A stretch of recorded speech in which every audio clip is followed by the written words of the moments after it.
Monday, I'm sorry.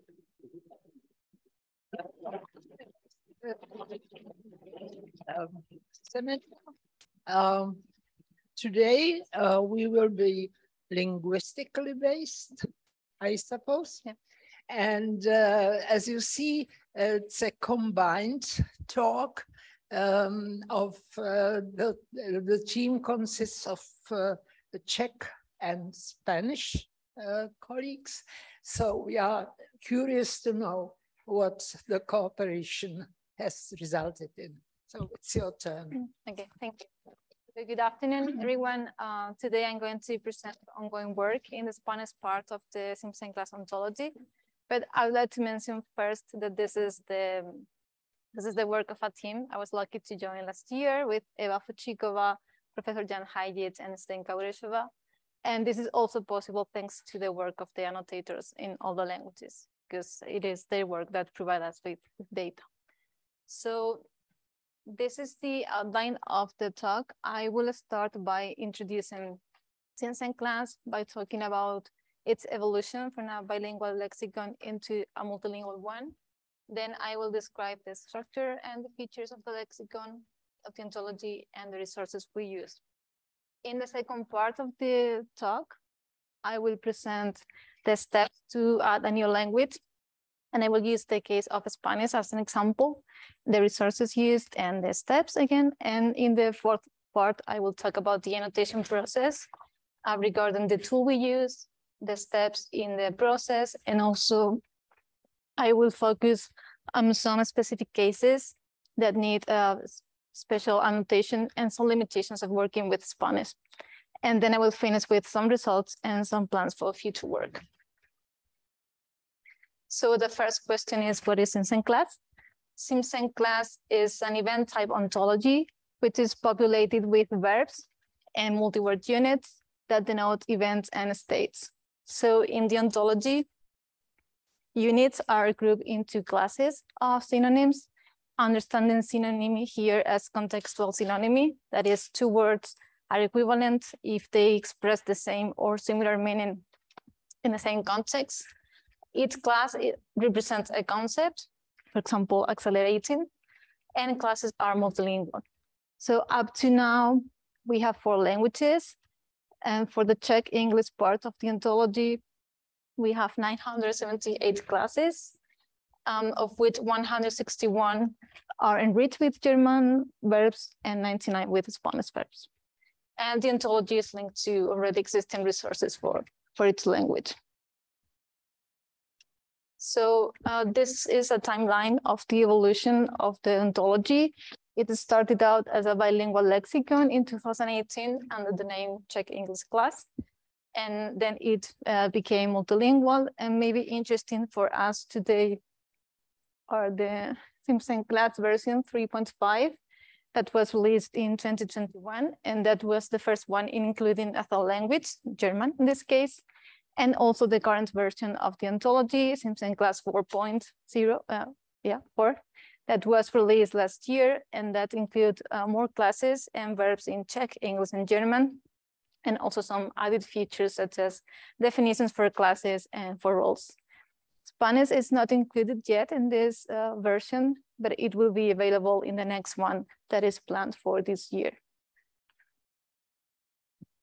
So this is an example of a synonym class in the online version of the lexicon.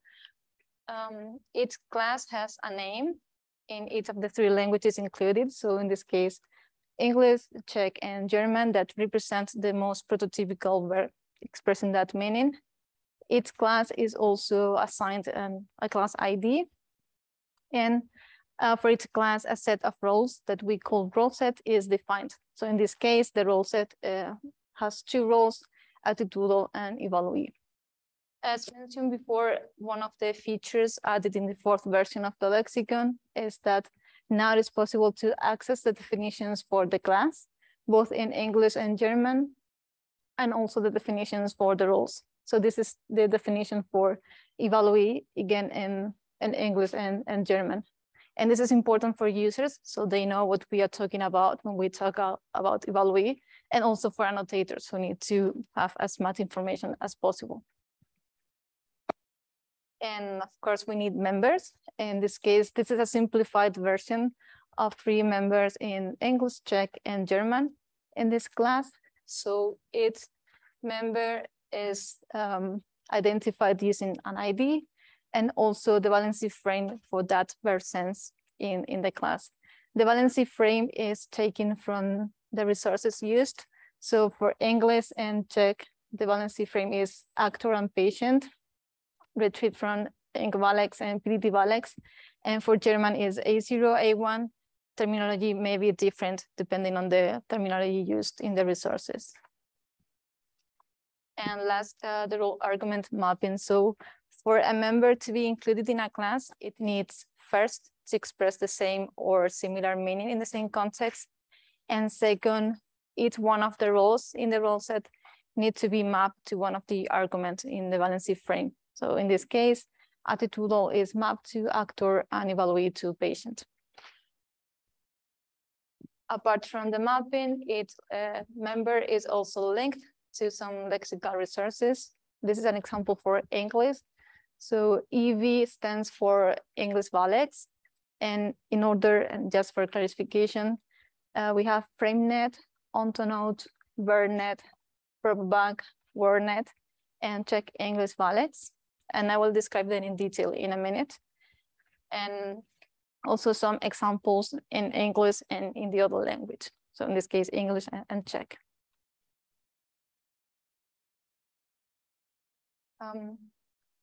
So this is the the web version of the lexicon. So users can select the languages they want to display and also the resources they want to display. And classes can be accessed on the right. They are ordered alphabetically by its English name, its Czech name, and also by its German name, although it's not in the screenshot. So when we add a language to the ontology, we need 2 types of resources. The first one is a parallel corpus from which we can extract data. For the Czech English part, we use the Prague Czech English dependency tree bank. For German, Paracroll 8.0, and for Spanish, we use the XSRL dataset. And apart from the corpus, we also need a lexicon from which we can extract the information regarding valency frame.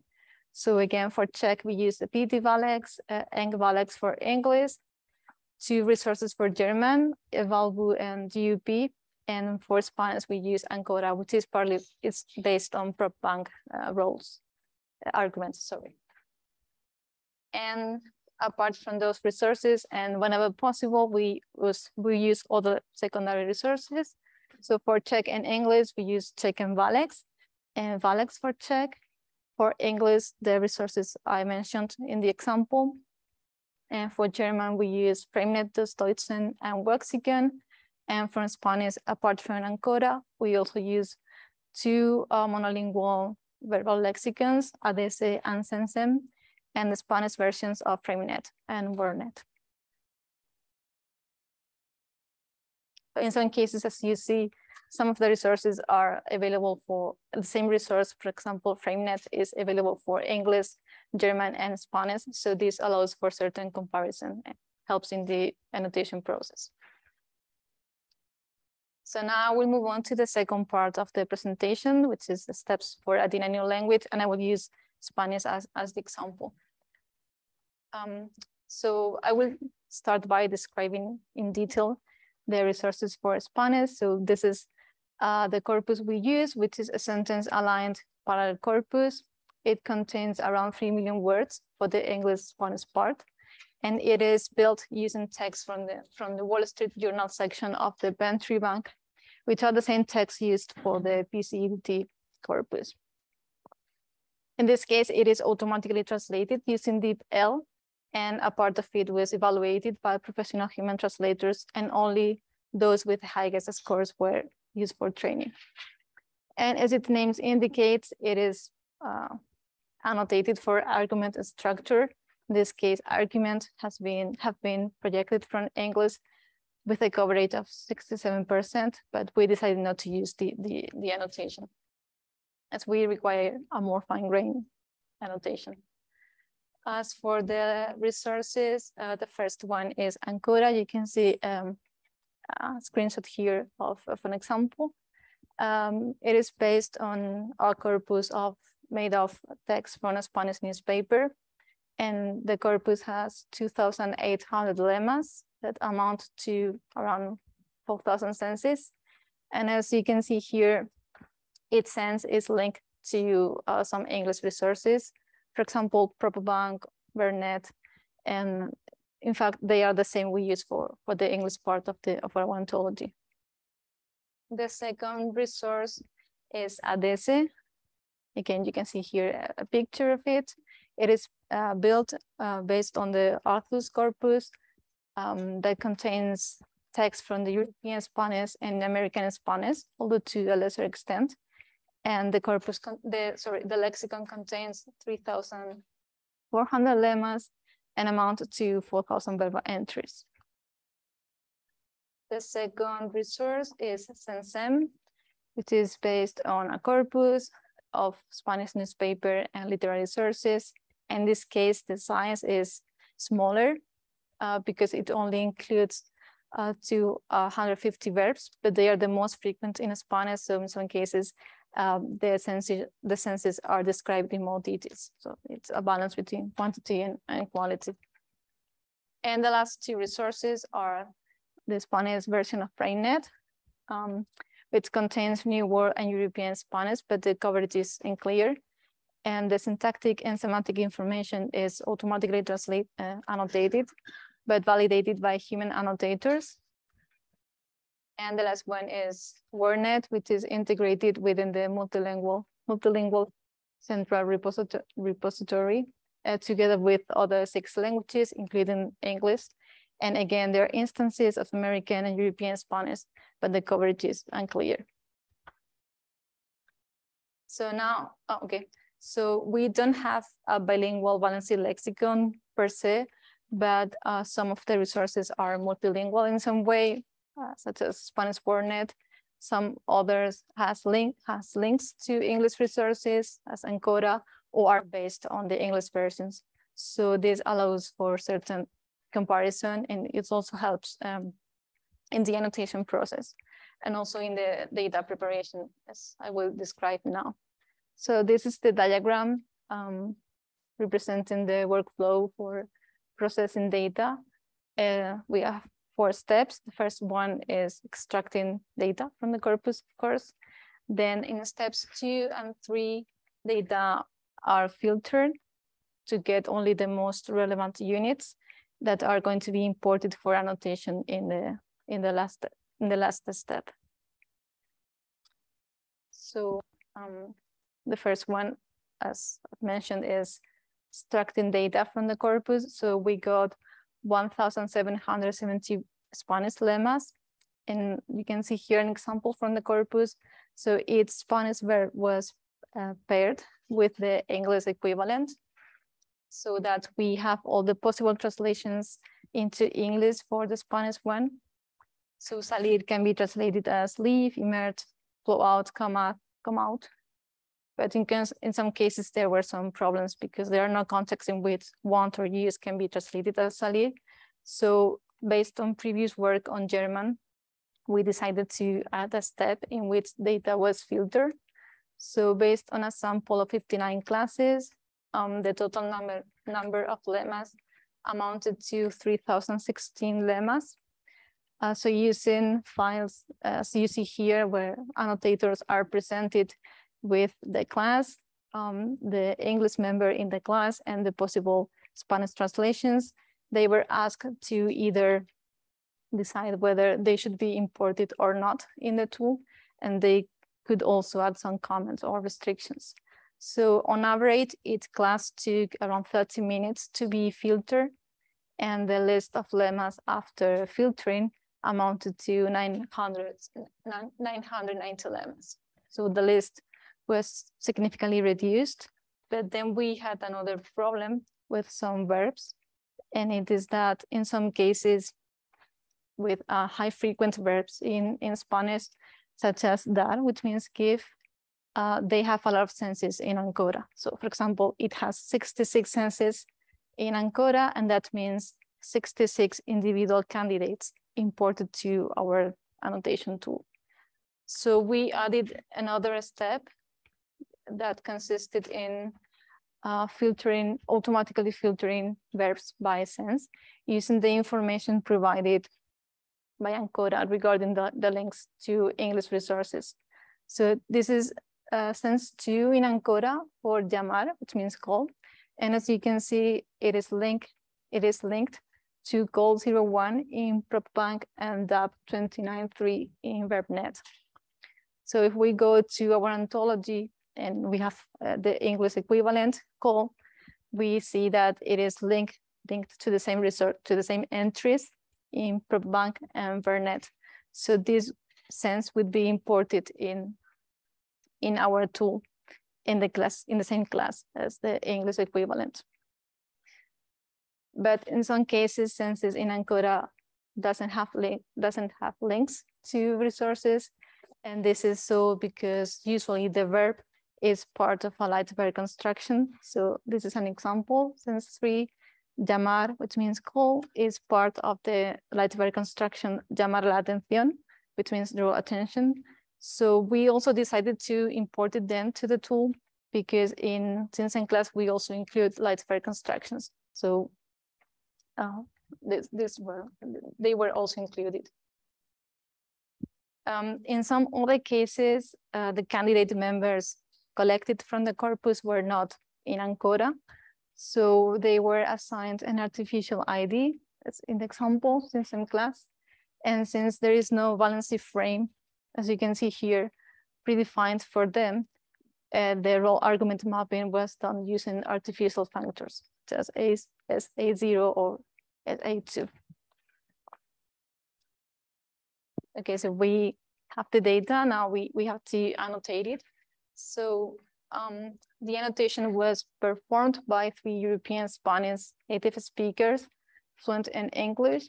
They were provided with specific guidelines describing the annotation steps. Each set of classes was annotated by 2 annotators, and their annotations are evaluated and monitored using Excel. And we use the CNET tool for annotation. So this is CNET. And if we start on the left, we have first the list of classes ordered by ID. Then we have the class names in English, Czech. There are no German members, so there is no German class name. And in Spanish, and in this part, annotators can also access the definition of the class. And here in the corner, we have the role set. In this case, it has 3 roles, namer, named, and name. And here again, the annotators can access the definition of each role. In the central part of the tool, we have the list of class members, again in English, Czech, and Spanish. And on the right is where annotators need to add the information. So it has 3 tabs that you can see here.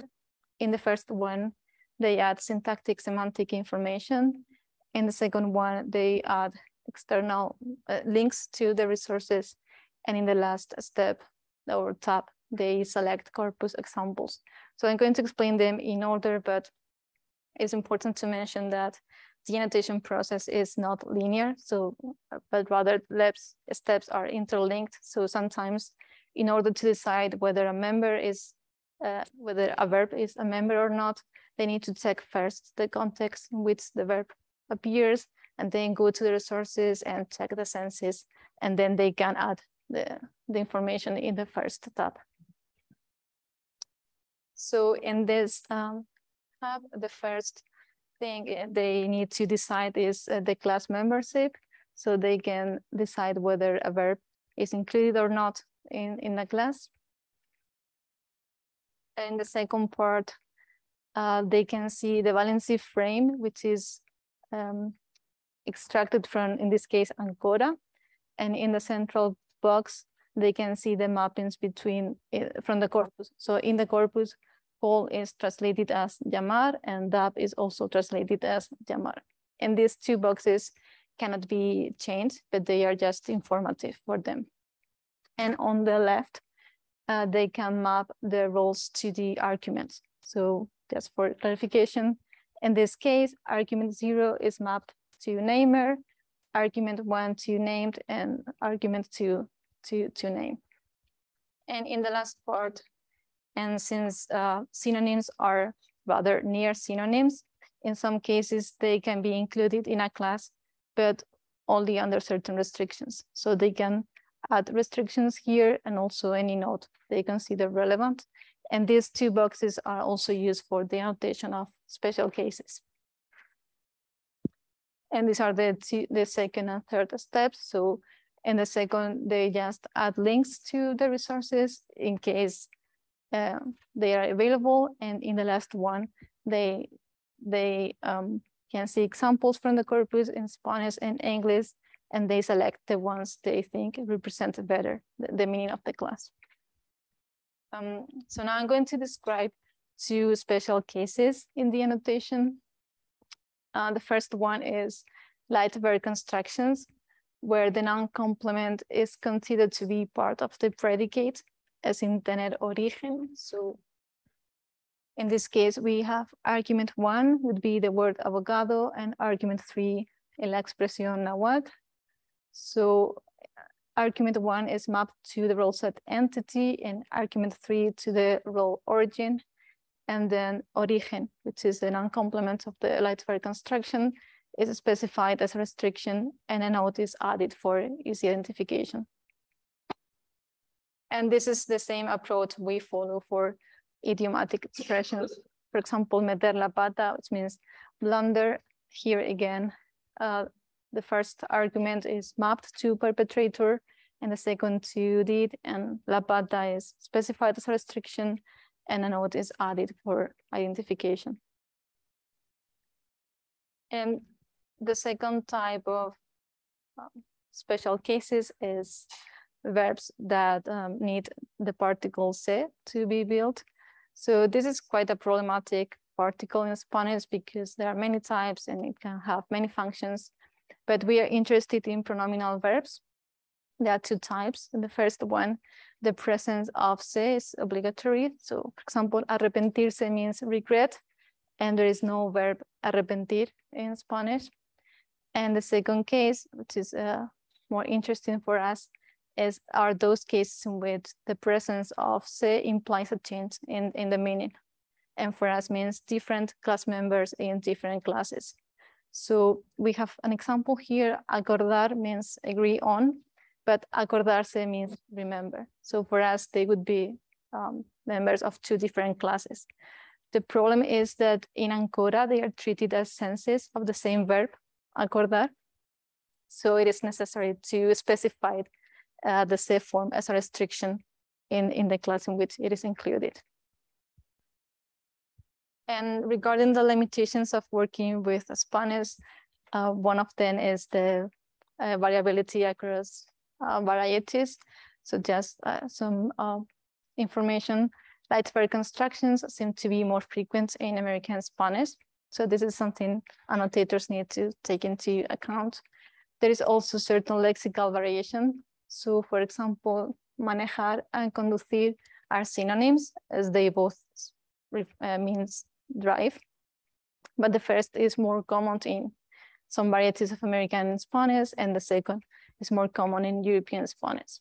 And we have also variation between alema, apresurarse, and darse prisa, which means hurry.